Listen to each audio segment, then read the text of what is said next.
క్రితం దక్షిణ భారతదేశాన్ని పాలించిన సాహితీ సమరాంగ యోధుడు శ్రీ శ్రీ శ్రీకృష్ణదేవరాయలు వారు మన అందరి మనసులో స్థిరమైన స్థానాన్ని ఏర్పరచుకున్నారు. ఎందుకనగా వారు చేసిన రెండు అతి ముఖ్యమైన పనులు మానవ జాతి మనుగడకు ఉపయోగపడే విధంగా ఉండడం. ప్రతి ఒక్కరికి అవి ఏ విధంగా ఉపయోగపడ్డాయి అంటే, ప్రతి ఊరికి ఒక చెరువు, ఆ చెరువు నిండితే ఆటోమేటిక్గా సప్లై ఛానల్ ద్వారా ఎక్కువైన నీరు ఇంకో చెరువుకు చేరేటట్లు ఏర్పాటు చేయడం వల్ల మనిషి మనుగడకు తాగునీరు సాగునీరు అందించే చక్కటి మార్గం. రెండోది గుళ్ళు గోపురాలు. గుళ్ళు గోపురాల వల్ల ఉపయోగం ఏమిరా అంటే, మనుషుల్లో దైవశక్తిని పాపభీతిని కల్పించడం, దానివల్ల క్రమశిక్షణ జీవన విధానాన్ని తెలియజేస్తుంది. మనిషి మనుగడకు ఇంతకన్నా ఏం కావాలి?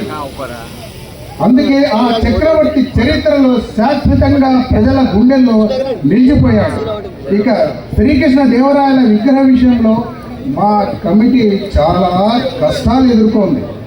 మేము కష్టమైన పరిస్థితుల్లో ఉన్నప్పుడు నేను ఉండాలని మా వెన్ను తట్టి చెప్పిన వాడు మన ప్రియతమ ఎమ్మెల్యే శ్రీ కందికుంట వెంకటేశ్వర గారిని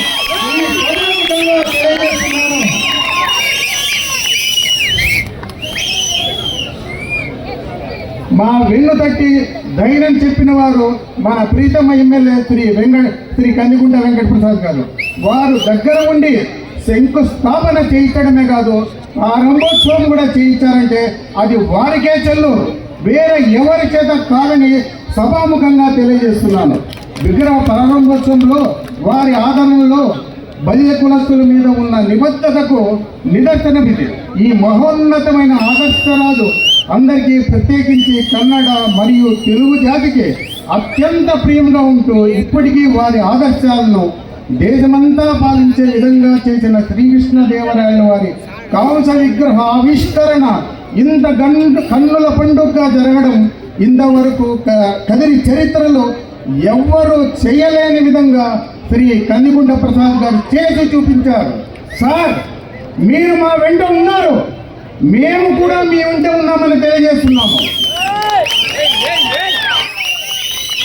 కూటమి ప్రభుత్వము ఆధ్వర్యంలో రాష్ట్ర ముఖ్యమంత్రి గౌరవనీయులు శ్రీ నారా చంద్రబాబు నాయుడు గారు మరియు సంపూర్ణ సహాయ సహకారాలు అందిస్తూ సహకరించిన డిప్యూటీ సీఎం శ్రీ కొణిదెల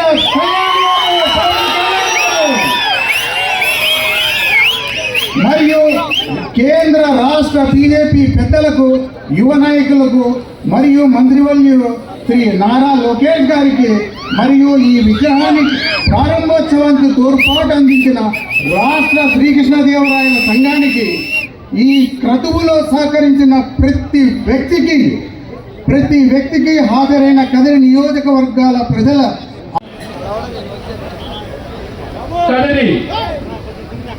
మాజీ శాసనసభ్యులు శ్రీ మిట్టా పార్థసారథి గారిని వేదిక మీదకి సాదరంగా ఆహ్వానిస్తున్నాం. స్వచ్ఛ ఆంధ్ర కార్పొరేషన్ డైరెక్టర్ శ్రీమతి పర్వీన్ భాను గారిని వేదిక మీదకి సాదరంగా ఆహ్వానిస్తున్నాం. AP agriculture mission director Shri M Krishnamurthy గారిని వేదిక మీదకి సాదరంగా ఆహ్వానిస్తున్నాం. కమ్మ కార్పొరేషన్ డైరెక్టర్ శ్రీ మనోహర్ నాయుడు గారు, మాజీ రాష్ట్ర కార్యనిర్వహణ కార్యదర్శి శ్రీ పివి పవన్ కుమార్ రెడ్డి గారిని వేదిక మీదకి ఆహ్వానిస్తున్నాం. బీజేపీ రాష్ట్ర యువ మోర్చా మాజీ అధ్యక్షులు శ్రీ మిట్టా వంశీకృష్ణ గారిని వేదిక మీదకి ఆహ్వానిస్తున్నాం. శ్రీకృష్ణదేవరాయ పరిధి సంఘం అధ్యక్షులు శ్రీ చింతకుంట రమేష్ బాబు గారిని వేదిక మీదకి ఆహ్వానిస్తున్నాం. జిల్లా అధ్యక్షులు అఖిల భారత కాపు సంఘం శ్రీ గవ్వల శ్రీనివాసు గారిని వేదిక మీదకి ఆహ్వానిస్తున్నాం. జిల్లా జనరల్ సెక్రటరీ అఖిల భారత కాపు సంఘం శ్రీ దృఢం శ్రీనివాసులు గారిని వేదిక మీదకి ఆహ్వానిస్తున్నాం. శ్రీ ఏ కృష్ణమూర్తి గారు, తెలుగుదేశం పార్టీ సత్యసాయి జిల్లా ఉపాధ్యక్షులు, వారిని వేదిక మీదకి ఆహ్వానిస్తున్నాం. Telugu Desam party Kadiri town president Shri diamond Irfan గారిని వేదిక మీదకి ఆహ్వానిస్తున్నాం. Telugu Desam party Kadiri rural mandal convener Shri VK Harikrishna గారిని వేదిక మీదకి ఆహ్వానిస్తున్నాం.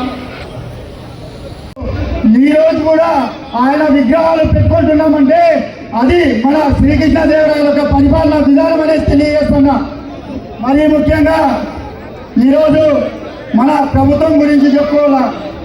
ఎందుకంటే ఒక పక్కన చంద్రబాబు నాయుడు గారి అనుభవం, మరోపక్క పవన్ కళ్యాణ్